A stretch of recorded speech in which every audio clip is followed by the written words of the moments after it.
student, this is Rahul Chaudhary and you are watching me on my YouTube channel Mind Growth Coaching Center। बच्चों आज की class बड़ी special है क्योंकि आज हम कॉन्ट्रैक्शन के बारे में समझेंगे, क्योंकि ये बहुत इंपॉर्टेंट है। क्योंकि जो हम आज इंग्लिश में बातें कर रहे हैं तो हम कॉन्ट्रैक्शन का यूज कर रहे हैं, बहुत ज्यादा हम यूज कर रहे हैं। कॉन्ट्रैक्शन का मतलब होता है कि दो शब्दों को मिलाकर एक शब्द बना देना, ताकि जो हम इंग्लिश बोल रहे हैं वो बिल्कुल फ्लुएंट हो जाए। तो ये बहुत बड़ी इंपॉर्टेंट चैप्टर होने वाली है, आज की जो लेक्चर होने वाली है बड़ा इंपॉर्टेंट होने वाली है, तो हमारे पूरे वीडियो में बने रहे। तो बच्चों आज की इस वीडियो में हम बात करेंगे कि इनफॉर्मल कॉन्ट्रैक्शन क्या होते हैं इंग्लिश भाषा का। तो इस चीज को जानने से पहले हम सबसे पहले बात करेंगे कि कॉन्ट्रैक्शन होता क्या है। तो आप मेरी बातों को बिल्कुल समझने का प्रयास करेंगे। तो कॉन्ट्रैक्शन मैंने अभी जस्ट कहा कि जब दो वर्ड को हम मिलाकर एक वर्ड बनाते हैं तो ये क्या होता है, हमारा कॉन्ट्रैक्शन। ये बड़ा यूजफुल है जब हम इंग्लिश में बातें करते हैं। ये हमारी इंग्लिश की जो सेंटेंस है उसको शॉर्ट कर देता है और हम आसानी से इंग्लिश को बिल्कुल फ्लुएंटली बोल सकते हैं। तो और इसी के साथ साथ हम बात करेंगे इनफॉर्मल कॉन्ट्रैक्शन जो हमारे चार हैं। जो सबसे इंपॉर्टेंट है कि गुणना का इस्तेमाल कैसे करेंगे, वरना का इस्तेमाल कैसे करेंगे, लेमी का इस्तेमाल करेंगे, कब करेंगे और गिव का इस्तेमाल करेंगे। ये हम सारे वर्डों को सीखेंगे और ये भी सीखेंगे कि ये किन वर्ड से बना हुआ है और इनका इस्तेमाल हमें कब करना है। तो ये बड़ी इंपॉर्टेंट होने वाली है, हमारे वीडियो को अंत तक देखने का प्रयास करें। तो अच्छा, मैंने अभी जस्ट कहा कि कॉन्ट्रैक्शन का काम होता है कि दो शब्दों को मिलाकर जोड़कर एक शब्द का निर्माण करना। जैसे कि अगर कहीं पे ही इज लिखा हो तो इसको अगर हमें कॉन्ट्रैक्ट करना है तो हम क्या बोलते हैं, हम इसको बोलते हैं हिज। तो ही इज को हम अगर कॉन्ट्रैक्ट करके बोलेंगे तो क्या बोलेंगे, हिज। तो ये हमारी जो फ्लुएंटली है उसको बढ़ा देता है। इसी प्रकार अगर सी इज हो और इसको अगर हमें कॉन्ट्रैक्ट करना है तो क्या लिख सकते हैं इसको, सीज। ये बहुत ज्यादा इस्तेमाल हो रहा है, ये हमारे जो डेली स्पीकिंग कोर्स का बहुत ज्यादा इस्तेमाल हो रहा है। इसी प्रकार अगर दे आर हो, दे आर को अगर हमें कॉन्टैक्ट करना तो क्या हो जाएगी,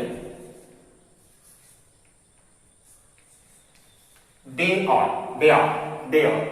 तो बच्चों ये जो इनफॉर्मल कॉन्ट्रैक्शन वर्ड है जो मैंने अभी जस्ट बात किया कि गुणना, वरना, लिम्मी, जिम्मी, तो आप मेरी बातों को समझने का प्रयास करेंगे। ये वर्ड इनफॉर्मल है। इनफॉर्मल का मतलब क्या होता है कि ये वर्ड का इस्तेमाल हम केवल अपने दोस्तों में कर सकते हैं और इसको हम स्लैंग वर्ड भी बोलते हैं। स्लैंग वर्ड का मतलब होता है कि इसका इस्तेमाल हम ऑफिशियल के रूप में नहीं कर सकते। तो यहाँ मेरी बातों को समझने का प्रयास करेंगे कि ये अगर हम बात करेंगे कि जो स्लैंग वर्ड है जिसके हम बारे में बात कर रहे हैं, जो इनफॉर्मल हमारा है, तो ये करेक्ट स्पीच में हम इस्तेमाल नहीं कर सकते। जो हमारे पास वर्ड है, जो सबसे इंपॉर्टेंट वर्ड है, जैसे मैंने कहा कि गुणना, वरना, लेम्मी, गिम्मी का इस्तेमाल हम करेक्शन स्पीच के लिए नहीं कर सकते हैं। यानी कि जहां पे कुछ ऑफिशियल लोग हों उनके साथ हम ये वर्ड का इस्तेमाल नहीं कर सकते क्योंकि ये स्लैंग वर्ड माना जाता है। यानी कि ये इनफॉर्मल है, इनका इस्तेमाल करेंगे अपने दोस्तों के साथ। ठीक, और सबसे जो बड़ी चीज है कि इसका इस्तेमाल हम राइटिंग के लिए नहीं कर सकते। अगर हमें कुछ लेटर वगैरह राइटिंग लिखनी है, एप्लीकेशन लिखनी है, तो हम इनका इस्तेमाल, इन वर्ड का इस्तेमाल नहीं कर सकते क्योंकि ये इनफॉर्मल मान जाते हैं। और मैंने अभी जस्ट कहा कि कॉन्ट्रैक्शन क्या होता है, किसी वर्ड को जोड़ के बनाना। तो ये क्या होता है, हमारे कॉन्ट्रैक्शन, ये आप समझ गए। और सबसे जो बड़ी चीज है कि जो स्लैंग वर्ड है, यानी कि जो हम अभी बात करने वाले हैं, जो गुणना है, वरना है, लिम्मी है, जिम्मी है, आखिर इनका हम इस्तेमाल कहाँ करेंगे। तो इसका इस्तेमाल आप व्हाट्सएप या एसएमएस भेजने के लिए कर सकते हो अपने दोस्तों में, अपने यारों में। ठीक, और सबसे जो बड़ी चीज है कि अमेरिकन जो कम्युनिकेशन है, अगर आप कोई हॉलीवुड की मूवी देखो, आप कभी न्यूज देखो, तो न्यूज में और हॉलीवुड की मूवी में ये शब्द का इस्तेमाल बड़ा ज्यादा होता है क्योंकि इसको बोलने के लिए हमें कम समय की आवश्यकता होती है और कम समय में हम अपनी फीलिंग को शेयर कर सकते हैं। लैंग्वेज का मतलब क्या होता है कि हम अपने भाव को, अपने फीलिंग को दूसरे के सामने शेयर कर सके और कम से कम समय में।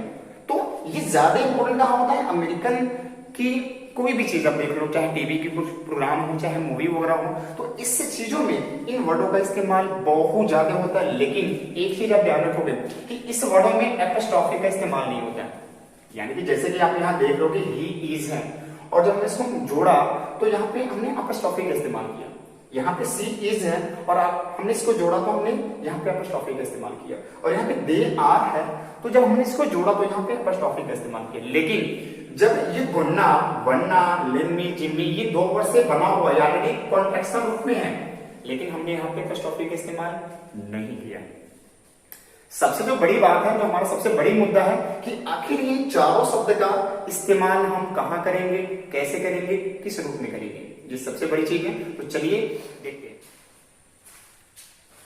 तो बच्चों सबसे पहले हम बात करेंगे कि ये गुन्ना वर्ड का इस्तेमाल हम कैसे करेंगे। अक्सर हम बोलते हैं गुन्ना, आपने कभी सुना भी होगा न्यूज चैनल या कोई हॉलीवुड मूवी देख रहे हो तो उस जो कन्वर्जन होती है तो उसमें अक्सर लोग गुन्ना वगैरह का इस्तेमाल करते हैं, गुन्ना वन्ना।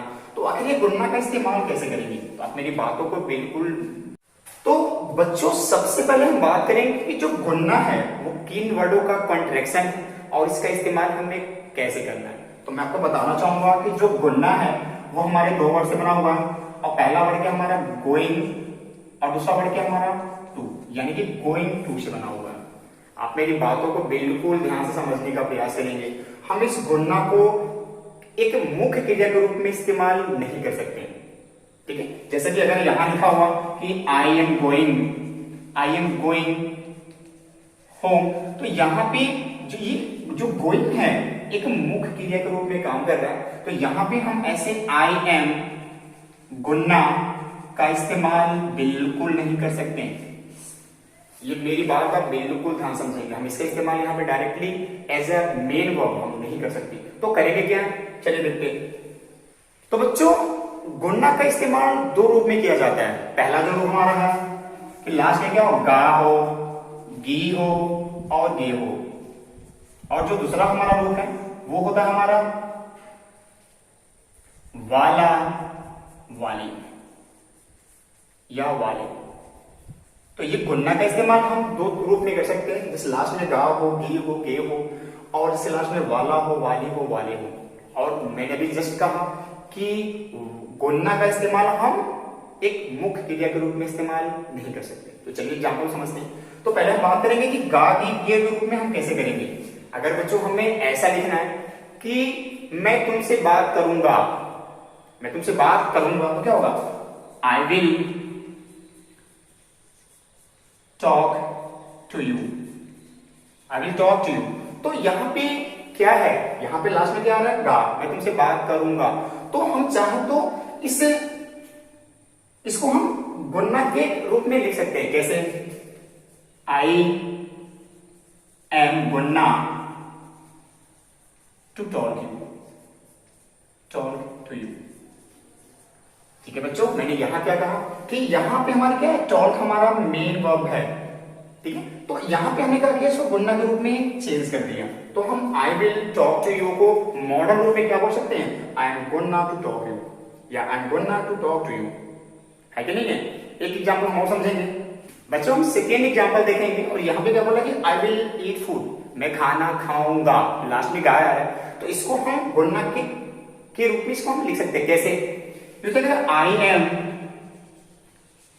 गुन्ना टू ईट फूड। बात समझ आ रही है। तो मैं फिर से बोलूंगा कि हम गुन्ना को एक मुख्य क्रिया के रूप में इस्तेमाल नहीं कर सकते। चलिए अब सेकेंड बात देखेंगे, जब जिसे वाक्य में हो वाला, वाली, वाले, तो उसको कैसे गुन्ना के रूप में चेंज करेंगे। चलिए देखते हैं। तो बच्चों अगर किसी वाक्य में वाला हो, वाली हो, वाले हो, तो उसको हम गुन्ना के रूप में या गुन्ना का इस्तेमाल करके हम उसको बोल सकते हैं। कैसे, देखिए। तो यहां पे बिल्कुल आपको दिमाग में रखना है कि वांट टू या वांट होगा, तो इसका जो कॉन्ट्रैक्शन होगा वो क्या होगा, हमारा वन्ना होगा, ठीक है। और कहीं भी वांट या वांट टू आता है तो उसके स्थान पर हम वन्ना बोल सकते हैं, ठीक है। ये मेरी बात समझोगे। यहाँ कन्वर्जन की बात हो रही है, स्पीकिंग कोर्स की बात हो रही है, या लिखने का प्रयास नहीं करोगे। तो बच्चों अब हम बात करेंगे लेम्मी की।